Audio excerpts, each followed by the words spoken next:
Hello friends, कैसे हैं आप सब? एकदम मस्त।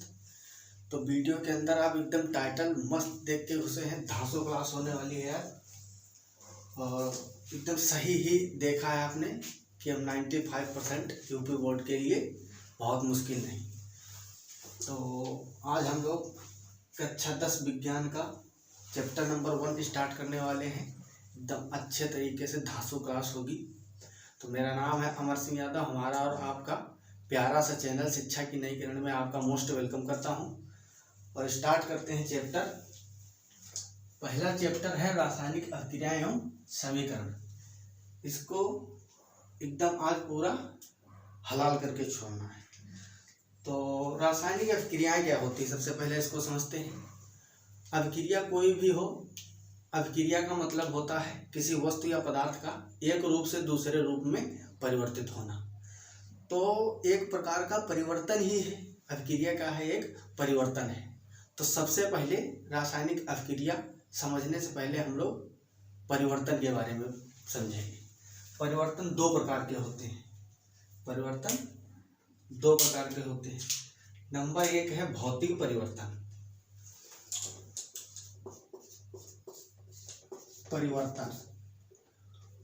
परिवर्तन में दो प्रकार है, भौतिक परिवर्तन और रासायनिक परिवर्तन। तो सबसे पहले भौतिक परिवर्तन पढ़ेंगे, इसके बाद में रासायनिक परिवर्तन पढ़ेंगे। तो हेडिंग लगाओ भौतिक परिवर्तन। पहली हेडिंग है नंबर 1 भौतिक परिवर्तन।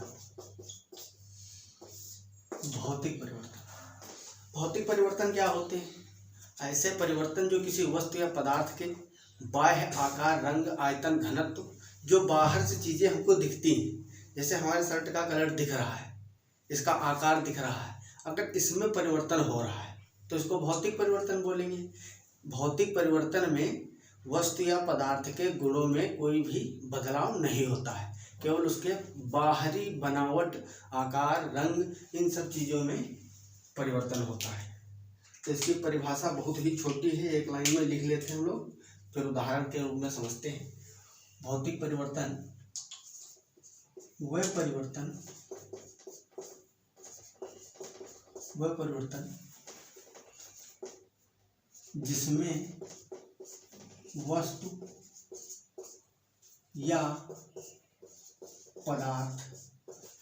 पदार्थ के केवल बाहरी या भौतिक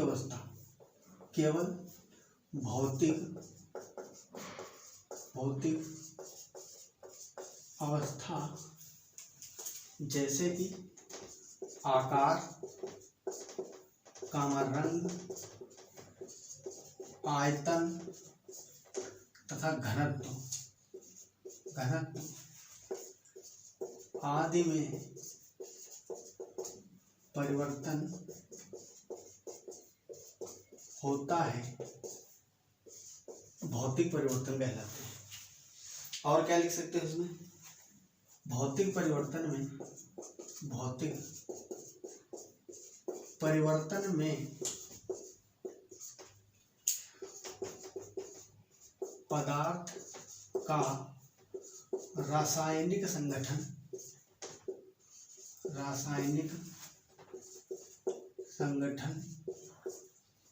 तथा द्रव्यमान अपरिवर्तित रहता है।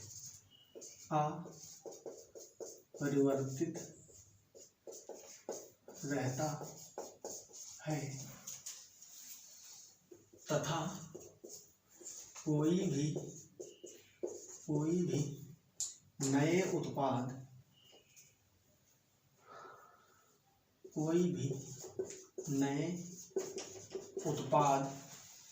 नहीं बनते हैं।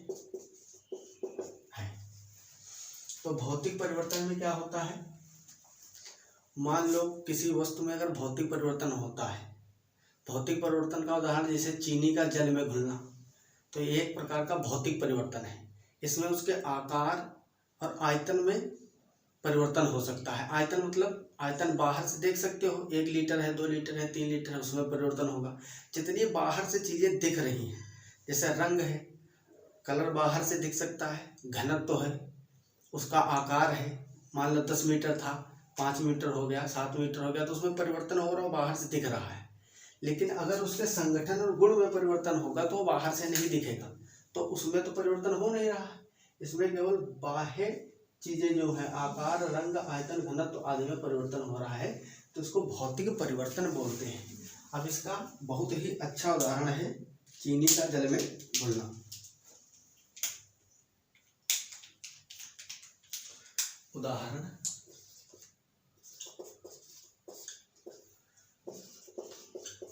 चीनी का जल में घुलना। अब इसको एकदम अच्छी तरीके से समझेंगे। मान लो तुम्हारे पास ये चीनी थी थोड़ी सी, और तुम इस बीकर में डाल दी। डिब्बा है आपका, डिब्बे में पानी भरे और इस चीनी को इसी में डाल दिए। चीनी क्या हो जाएगी, इसमें घुल जाएगी जल में। तो चीनी और जल का एक मिक्सचर बनेगा। मान लो ये मिक्सचर है,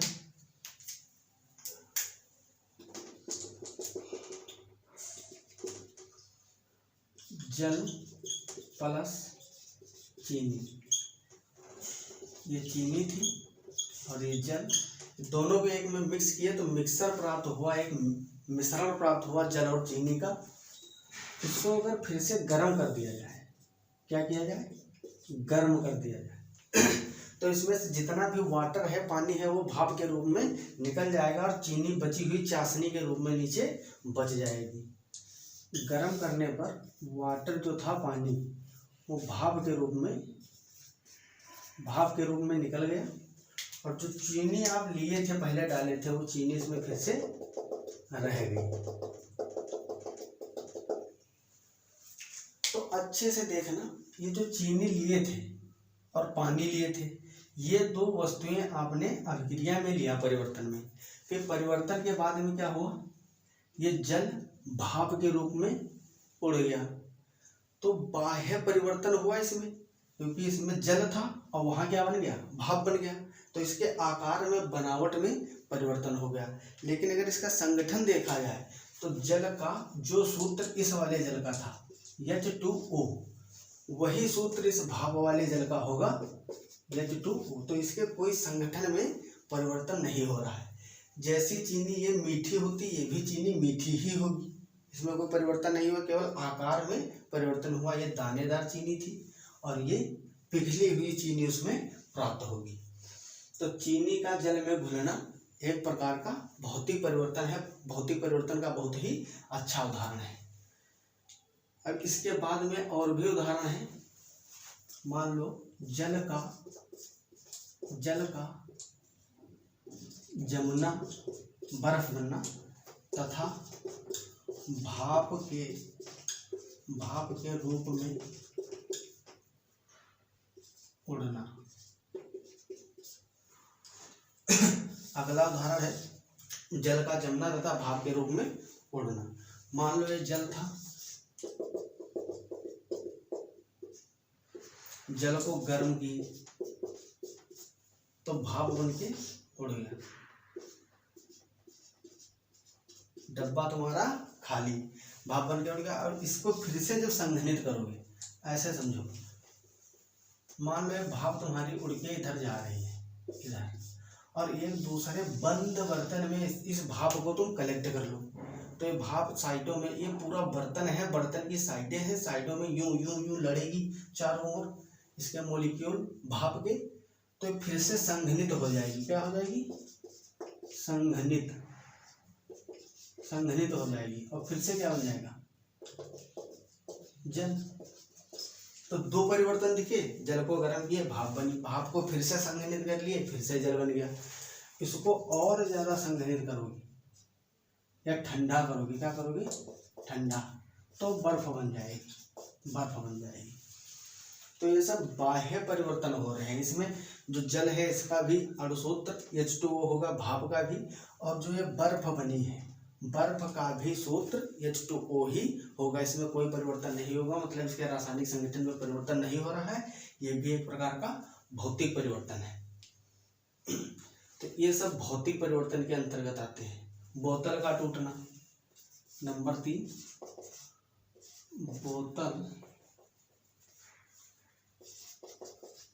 बोतल का टूटना। बोतल का टूटना भी भौतिक परिवर्तन है। तो भौतिक परिवर्तन में देखो, ये चीनी जल में मिक्स किए, मिश्रण प्राप्त हुआ जल और चीनी का, फिर से गर्म किए तो चीनी प्राप्त हुई। मतलब जो पदार्थ पहले ले रहे थे वही पदार्थ लास्ट में फिर से प्राप्त हुआ। इसका मतलब ये जो प्रक्रिया है, प्रोसेस है, ये रिवर्सिबल हो रहा है, मतलब उत्क्रमणीय हो रहा है। उत्क्रमणीय का मतलब जिस पदार्थ से तुम स्टार्ट किए उसी पदार्थ को बाद में अचीव कर ले रहे हो, इसका मतलब होता है उत्क्रमणीय। तो यहाँ लिख दो, भौतिक परिवर्तन उत्क्रमणीय होते हैं। भौतिक परिवर्तन उत्क्रमणीय होते हैं। तो इसको पॉज करके नोट कर लीजिए, फिर इसके बाद में समझते हैं रासायनिक परिवर्तन, एकदम धमाकेदार।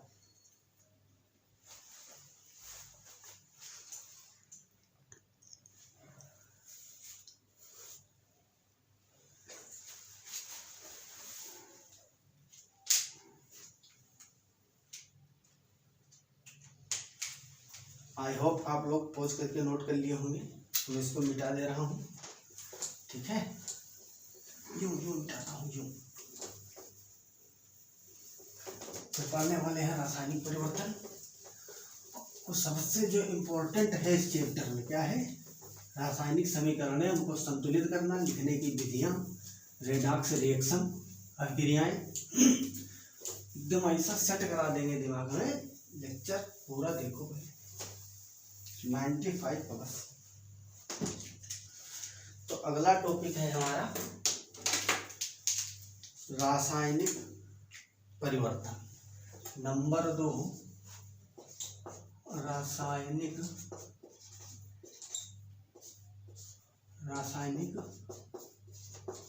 परिवर्तन, केमिकल चेंजेस। रासायनिक परिवर्तन क्या है, इसमें बाहरी चीजें नहीं बदलेंगी, वो तो वैसे ही रहेंगी, लेकिन जो संरचनात्मक सूत्र है उनमें परिवर्तन होगा, द्रव्यमान के संगठन में होगा, और उसके गुण बदल जाएंगे। जैसे आम का पकना, कच्चा आम देखो हरा हरा होता है, खट्टा होता है, और जो वो पक जाता है तब मीठा हो जाता है, मतलब उसके गुण में परिवर्तन हो गया। तो उसको क्या बोलेंगे, रासायनिक परिवर्तन। दही का बनना, दूध से दही बनता है, ये भी रासायनिक परिवर्तन है। तो इसमें लिखेंगे पहले परिभाषा, उसके बाद में डिटेल में समझाते हैं तुमको उदाहरण, एकदम दिमाग में सेट हो जाएगा।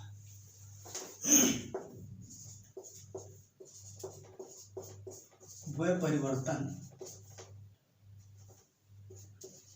जिसमें पदार्थ या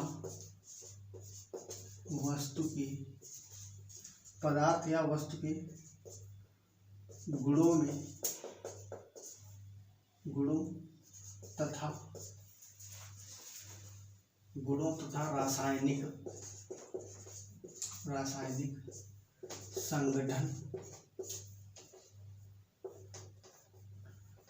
रासायनिक संगठन, कामा द्रव्यमान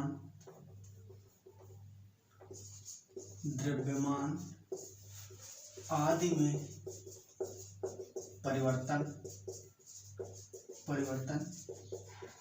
होता है, रासायनिक परिवर्तन कहलाते हैं। रासायनिक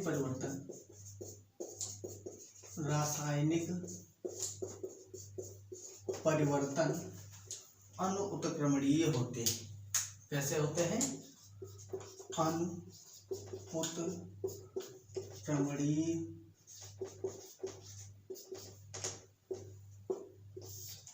होते हैं।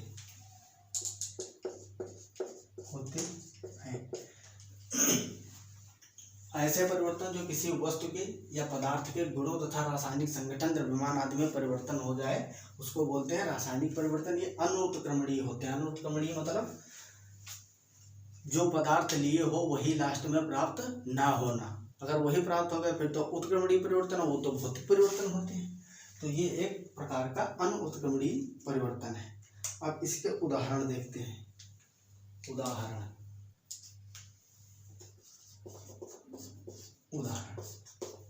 नंबर 1 है दूध का दही में परिवर्तन। दूध का दही में परिवर्तन। आपके पास था दूध, इसमें भरा हुआ दूध क्या था? दूध। ये बैक्टीरिया आता है लैक्टोबैसिलस। कौन बैक्टीरिया? लैक्टोबैसिलस। लैक्टोबैसिलस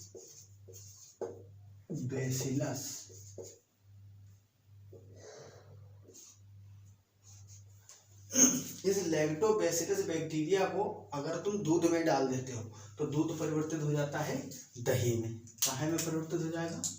दही में। ये तुम्हारा जम गया यहाँ पे दही। तो दूध का दही में परिवर्तन एक प्रकार का रासायनिक परिवर्तन है। क्यों? क्योंकि इसके गुणों में परिवर्तन हो रहा है। दूध कैसा होता है और दही का स्वाद अलग होता है। इसमें मिनरल, विटामिन, प्रोटीन की मात्रा अलग होती है। इसमें कंटेंट बदल जाता है। जैसे एग्जाम्पल के तौर पे देखो यहाँ, तो इसमें विटामिन B12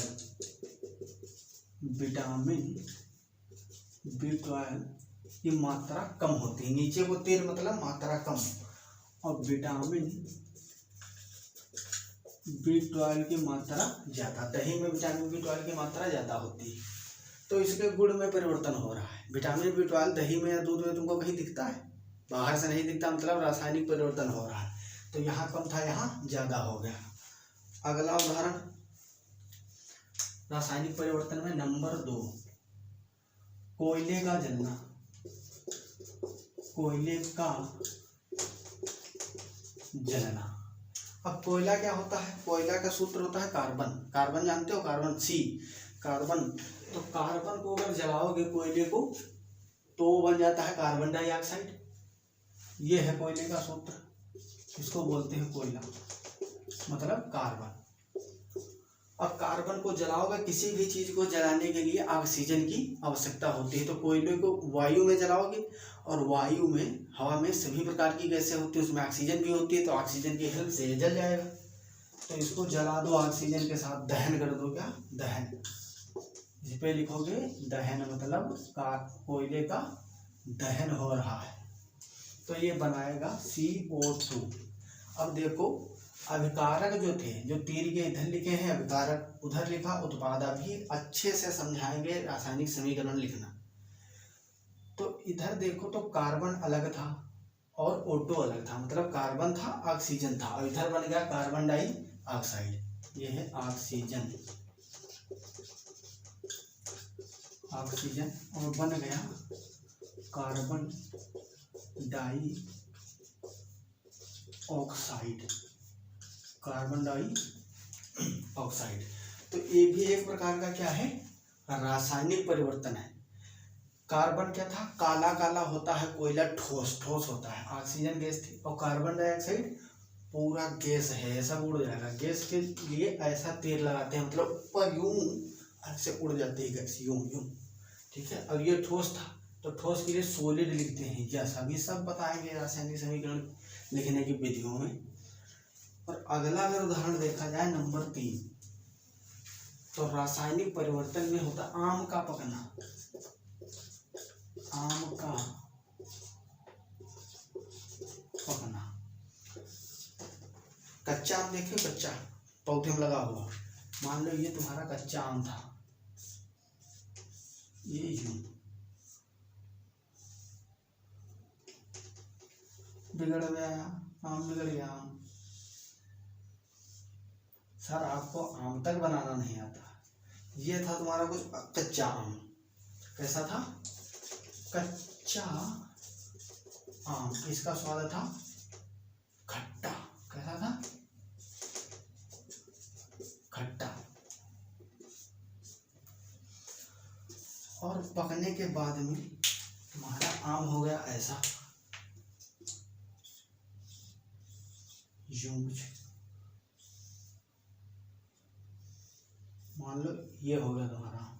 तो ये है पका आम, पका आम मीठा। तो कच्चा आम था वो था खट्टा, और पक गया तो हो गया मीठा। मतलब इसके अंदर जो रासायनिक सूत्र थे, कुछ केमिकल होते हैं ना, हर पदार्थ के अंदर रसायन ही तो भरे होते हैं, जितने फल और फ्रूट सब्जियां होती हैं। तो ये खट्टे थे, मतलब कुछ रासायनिक परिवर्तन आए पकने पर, तो ये कैसे हो गए? मीठे हो गए पके हुए आम। तो ये भी रासायनिक परिवर्तन का उदाहरण है। और भी इसमें तुम उदाहरण लिख सकते हो, लिखना चाहो तो। नंबर 4, लोहे में जंग लगना। लोहे में जंग लगना, इसको आगे आने वाले चैप्टर में लोहे में जंग लगना खूब अच्छे से पढ़ना है, जिसमें तुमको लोहे से जंग लगने में, लोहे में जंग लगने से बचाने के उपाय लिखने पड़ेंगे। तो उसमें क्या होता है? तेल लगाना, पॉलिश करना, ये सब चीज़ें इसमें आती हैं, जिससे कि लोहे को जंग से बचाया जा सके। खुला रखा है लोहा, जंग ना लगे। 5वां और उदाहरण लिख सकते हो, स्पिरिट लैंप का जलना। स्पिरिट लैंप का जलना, स्पिरिट लैंप का जलना। उसमें तेल होता है ना भरा हुआ, और उसको जब जलाओगे तो तेल परिवर्तित हो जाएगा तुम्हारा गैस में, धुआं बन के उड़ जाता है। तो ये भी रासायनिक परिवर्तन है। तो इसको पोज करके लिख लीजिए, फिर आगे बढ़ते हैं रासायनिक समीकरण की ओर।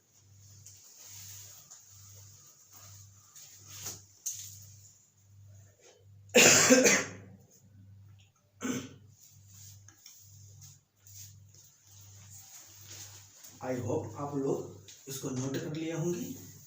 अगर नोट कर लिए हैं तो मच्छर मारना बंद करें, पूरा फोकस पढ़ाई पे करें। कहाँ यहाँ फोकस करो, यूं। पेपर आ चुके हैं बोर्ड के, ज़्यादा धुंध दोपहर करोगे मौसम बन जाएगा। अच्छे से पढ़ोगे, सारी क्लासें अब होगी एकदम धमाकेदार, 95% गारंटी के साथ। मच्छर मारना बंद करो। अगला टॉपिक है रासायनिक समीकरण। हेडिंग लगाओ, रासायनिक समीकरण। रासायनिक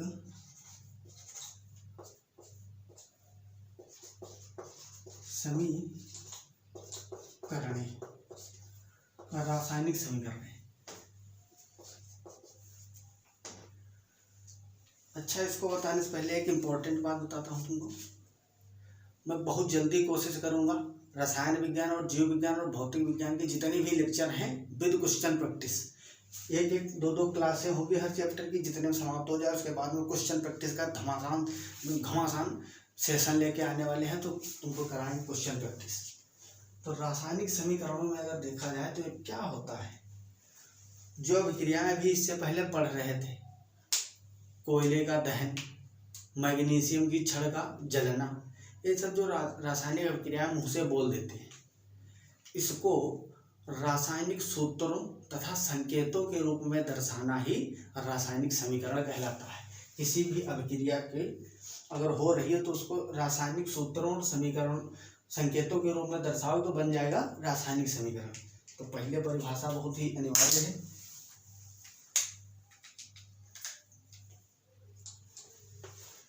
इसमें लिखेंगे किसी भी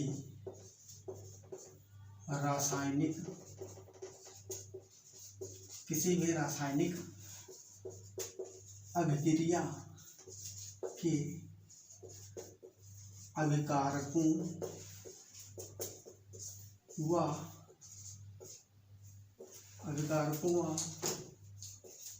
उत्पादों को उनके रासायनिक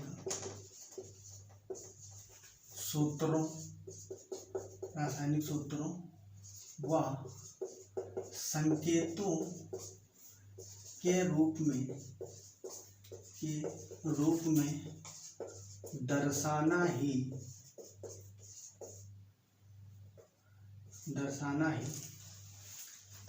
रासायनिक समीकरण कहलाता है। किसी भी अभिक्रिया को, रासायनिक अभिक्रिया हो रही है, उसके पदार्थ एक रूप से दूसरे रूप में बदल रहे हैं।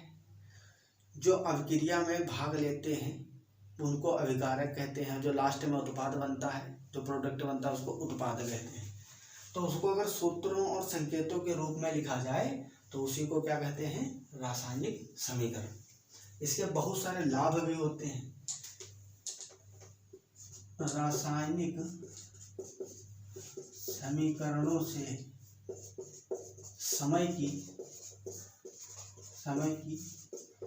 बचत होती है।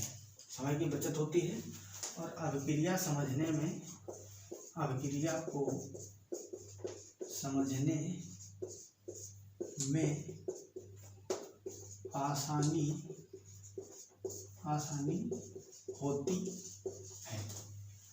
ठीक है, रासायनिक समीकरण से समय की बचत होती। मान लो बहुत बड़ी सी अभिक्रिया है, बता रहे हो सोडियम क्लोराइड को जल में मिलाए फिर गर्म किए, ये बना वो बना, उसको एक लाइन में एकदम 2 शब्दों में संकेतों के रूप में लिख देते हैं तो समय बच जाता है। अभिक्रिया को समझने में आसानी होती है, आराम से समझा जा सकता है। तो रासायनिक समीकरण लिखेंगे कैसे? उदाहरण देखते हैं। इसमें उदाहरण बहुत ही जरूरी है, उसी से सब कुछ समझ में आता है। तो उदाहरण है मैग्नीशियम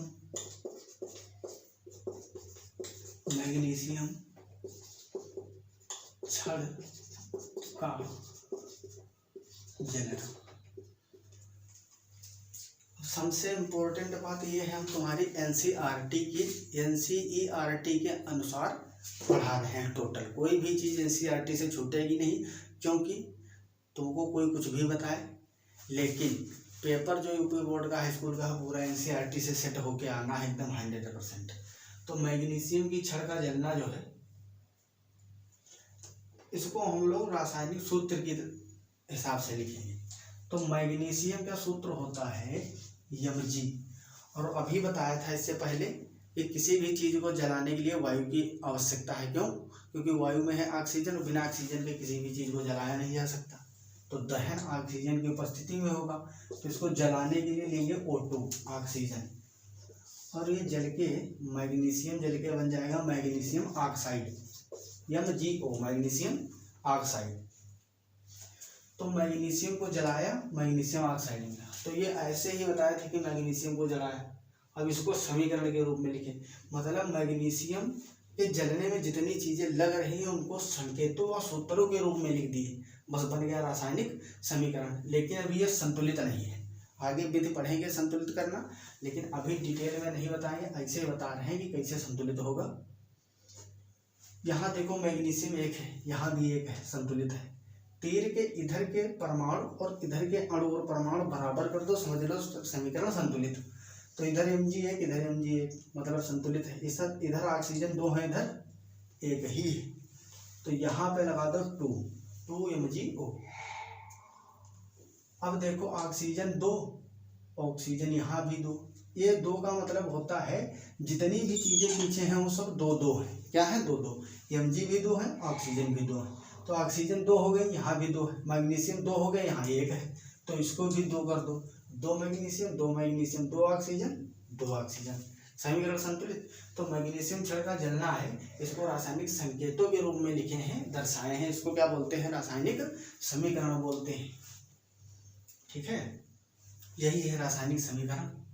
अब इसके बाद में हम लोग पढ़ेंगे रासायनिक समीकरण लिखने की विधि, बहुत ही इम्पोर्टेंट है। इसको जब तक नहीं पढ़ोगे तब तक रसायन विज्ञान में कुछ नहीं समझ आएगा, क्योंकि विधियाँ ही नहीं पता होंगी कैसे रासायनिक समीकरण बनते हैं, तो आगे रसायन समझ कैसे आएगा। तो इसको पॉज करके नोट कर लीजिए, मैं मिटा दे रहा हूँ इसके आगे। बंद करके लिख लिया करिए तुरंत, मच्छर मत मारते रहो केवल।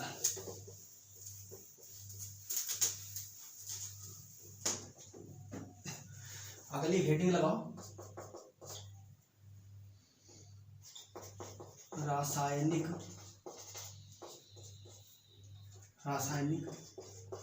समीकरण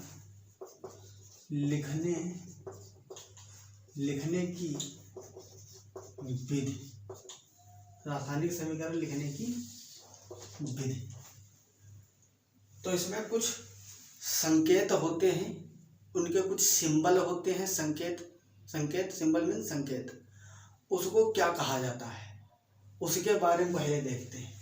मान लो अगर लिखा है कहीं पे प्लस दो चीजों के मध्य, जैसे कि अभी लिखे थे इधर मैग्नीशियम प्लस ऑक्सीजन, तो ये दो चीजों के बीच में प्लस आ रहा है। फिर ये तीर लगाए थे, इधर लिखे थे MgO मैग्नीशियम ऑक्साइड।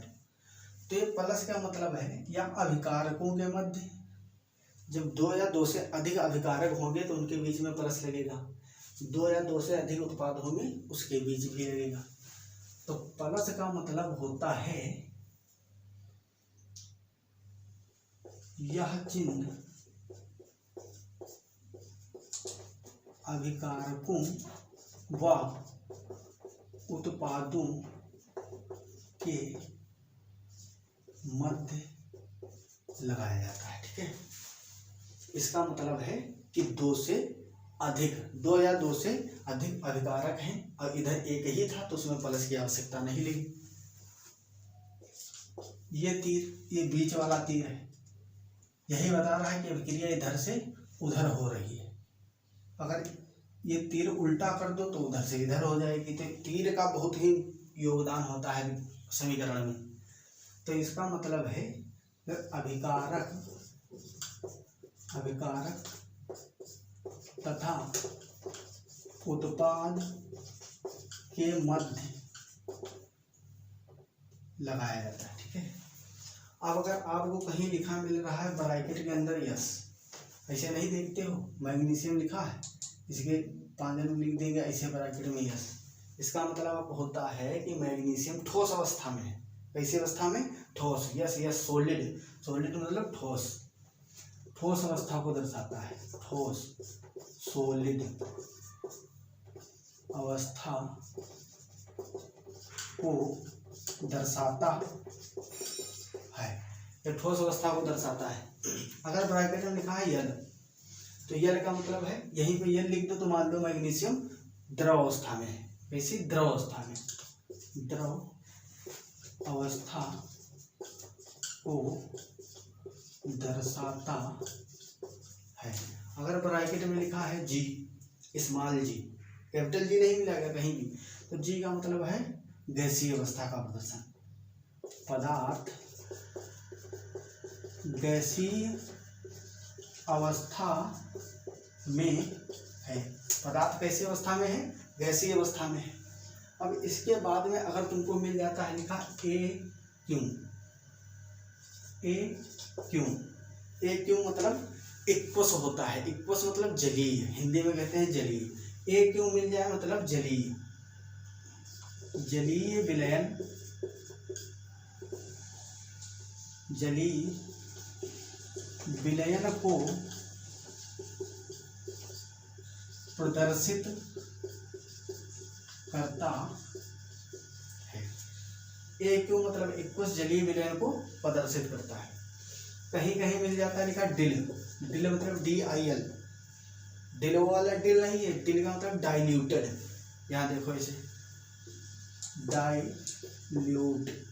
डाइल्यूटेड, इसका मतलब होता है तनु का मतलब जिसमें विलय कम हो और विलायक की मात्रा बहुत अधिक हो। आगे सब बताएंगे क्या होता है डाइल्यूटेड। तो इसका मतलब होता है तनु विलयन, तनु विलयन को प्रदर्शित करता है। कहीं कहीं लिखा होता है कंसंट्रेशन मतलब सांद्र, ये सांद्र विलयन को दर्शाता है। सांद्र विलयन को प्रदर्शित करता है। अब डाइल्यूट विलयन क्या होता है, तन विलयन क्या है, सांद्र विलयन क्या है, इन सब के बारे में आने वाले अगली क्लास में एकदम डिटेल में बताएंगे।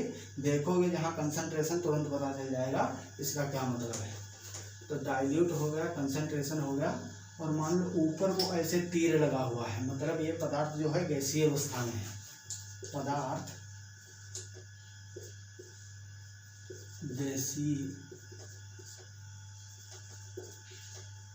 अवस्था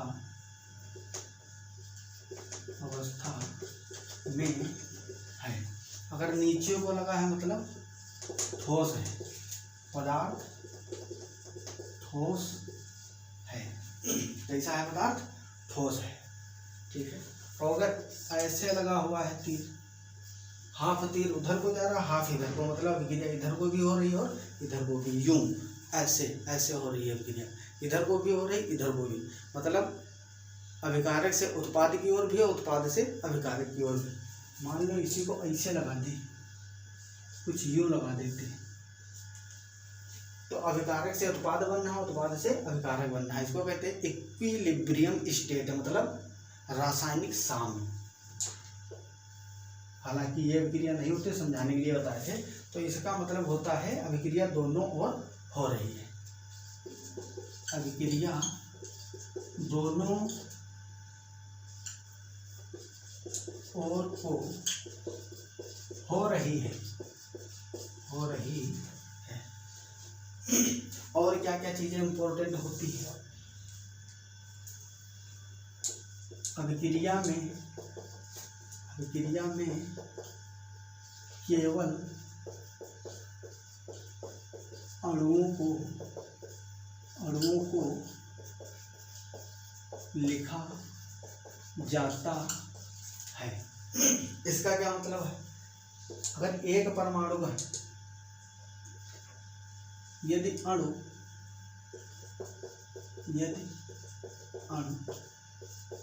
एक परमाणु है, एक परमाणु है, जैसे सोडियम है, पोटेशियम है, हाइड्रोजन है, ठीक है, ये सब जो है। और क्या हो सकता है इसमें, सीजियम है, ये सब एक परमाणु है, मतलब सेपरेट अलग रहते हैं। कैल्शियम है, ब्रोमीन है, ब्रोमीन नहीं रहता, ब्रोमीन भी रहता है। तो ये अब एक परमाणु है, सोडियम, पोटेशियम, हाइड्रोजन, सीजियम, तो ये ऐसा ही लिखा जाएगा।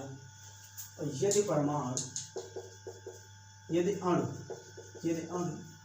द्विपरमाणु है, द्विपरमाणु है, जैसे Cl2 क्लोरीन, Cl2 हो गया, और क्या होता है Cl2, Br2, I2 है, Br2 है, Cl2 है, N2 है, O2 है। N2 मतलब नाइट्रोजन, O2 मतलब ऑक्सीजन। तो ये ऐसा नहीं है कि Cl2 के जगह पर तुम कहीं Cl लिख दो, खाली Cl नहीं लिख सकते क्योंकि ये द्विपरमाणु है।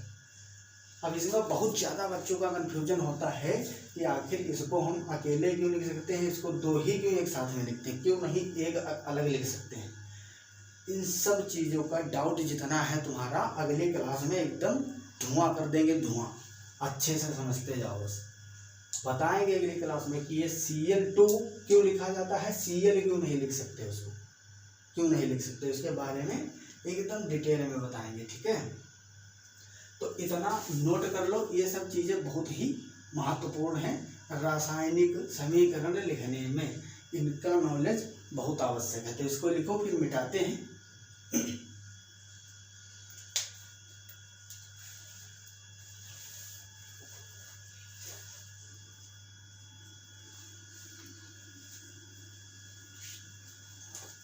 ठीक है, आप लोग लिख तो चुके ही होंगे, बहुत स्पीड में लिखते हैं ना, एनर्जेटिक रहते हो तुम लोग। एटीपी की बिल्कुल भरमार पड़ी हुई है। एटीपी मतलब ऊर्जा का स्रोत, सब बताएंगे जीव विज्ञान में, याद करवा के एकदम भेजेंगे एक एक पॉइंट।